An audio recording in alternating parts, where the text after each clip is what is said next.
understand the jargon. Last one is a ladder. This is specific to a subculture. What is a ladder?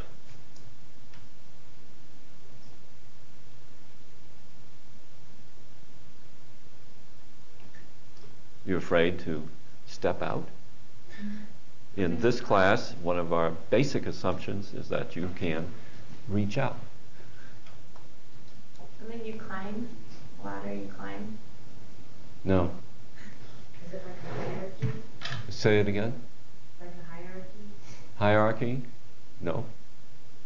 Not in the subculture that I have. I haven't told you the subculture deliberately. Let's see if you know it by the subculture. In printing a book or a newspaper, the word ladder has a specific meaning. And it means, I can't demonstrate it because we fixed the ladder that was in the book. At the ends of paragraphs that are right justified the way these are, that is, they have even margins. If the same word is repeated 3 lines in a row, it's called a ladder. And years ago, it's about 20 now, a copy editor marked that part of a proof page that I was proofing and said, ladder, fix it. I had no idea what she was talking about. And I had to find out. What I did was call her, and this was before email, and she told me, oh yeah, that's right, you don't know, blah, blah, blah. All right. So let's go. You can go to me, Aaron. To Top Gun. Now, this is on page 92 of your film book, and it shows in here that the scene runs 17 minutes. I'm not going to run all of it because that's too long. But you know in this film that Maverick is played by Tom Cruise. The civilian instructor is Kelly McGillis. We're not going to see Kelly McGillis, but we might see Tom Cruise, depending on how long I run it. And Tom Cruise's partner, who flies with him, is Goose, played by Anthony Edwards. And these scenes start at absolutely the beginning of the film, where it has the Paramount logo, and you're going to hear in the background the Kenny Loggins music. And I love the music, and eventually Kenny Loggins is singing his particular song, whatever the name of it is, I just don't remember. Now, what I want you to do with this, and you can refer to figure 4.1, thank you, Aaron, 4.1 if you would like, is to have in mind the levels. And then also, I want us collectively to infer the values and basic assumptions that the scene shows. And I guarantee that they are there. So I will likely run it in 2 steps. I'll let it go to a certain point. The first 4 minutes that you're going to see, all the people are real Navy people. The Navy cooperated by allowing the director and the film crew to film on the deck of an operating aircraft carrier. You will see the camera shake, partly because that's what happens when they land these airplanes on the deck at flying speed. They have to land at flying speed because if they don't get the correct cable or don't get the cable at all, they have to take off. And so it's like a controlled crash coming into the deck of the carrier. So let's give it a go. You have seen this, but I'm asking you to view it from a different perspective. Pause here for a moment and go to the overhead, Aaron. All right. I will assert that you saw many physical characteristics or artifacts of U.S. naval aviation in that 4 minutes of real Navy people. What did you see that you would take as an artifact or a physical characteristic? Whole bunch. Go ahead. Anybody? You didn't see anything? You sat here for 4 minutes? Wait, you're talking about like the different colored jackets for each crew? Yes. What colors were there? Green, orange, yellow. Red and yellow. And there was purple. Why are there different colored jackets, do you think? Different jobs. Absolutely. The purple, in fact, I think I have the purple jacket, the purple uniforms denote the aviation fuelers.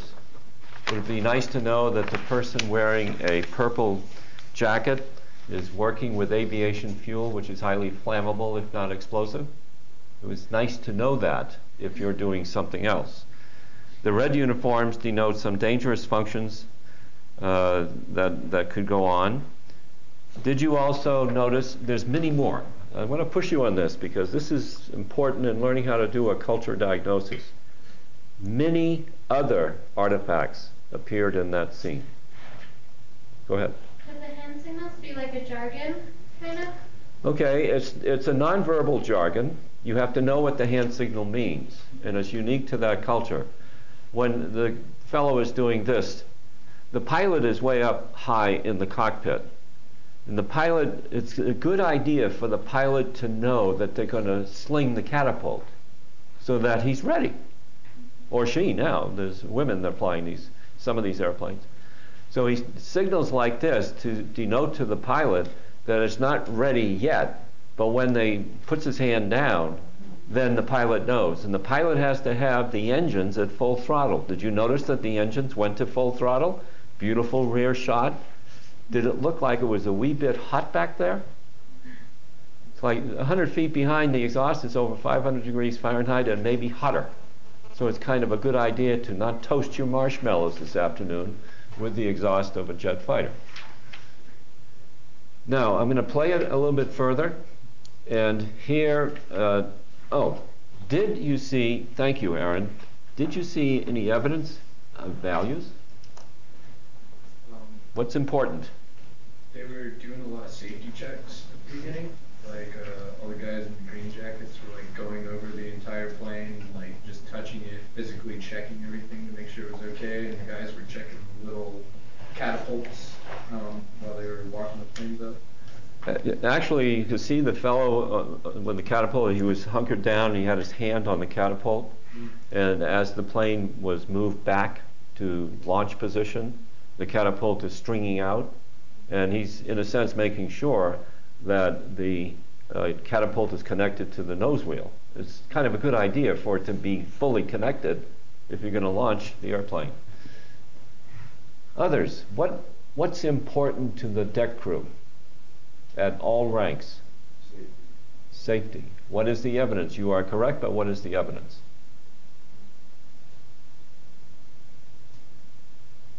The zip lines that catch the planes, how they do have all the different colors of uniforms, so everyone knows what they're supposed to be doing, Good. where they're supposed to be at certain times. Okay.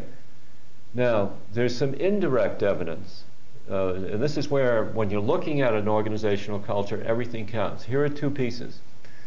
Do you remember the fellow on the far side of the deck?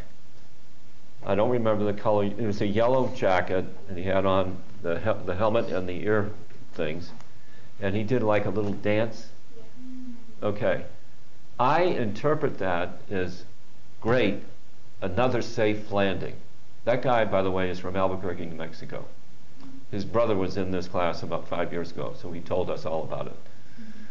Then there was another one where 3 officers, and you wouldn't necessarily know they were officers, have the telephones in their hand, and they're watching as the plane comes in. Those are the landing control people. And the expression, those are real Navy people, and the expression on their face, I interpreted as caring that this is a safe landing. So let's continue with this visit to see whether any of the other items that we've talked about up to this point appear in this organizational culture. All right. Let's see how well you listen to the jargon. There's a lot of jargon in the scene. What did you hear that you would call jargon that is unique to this subculture? Monkey? bogey.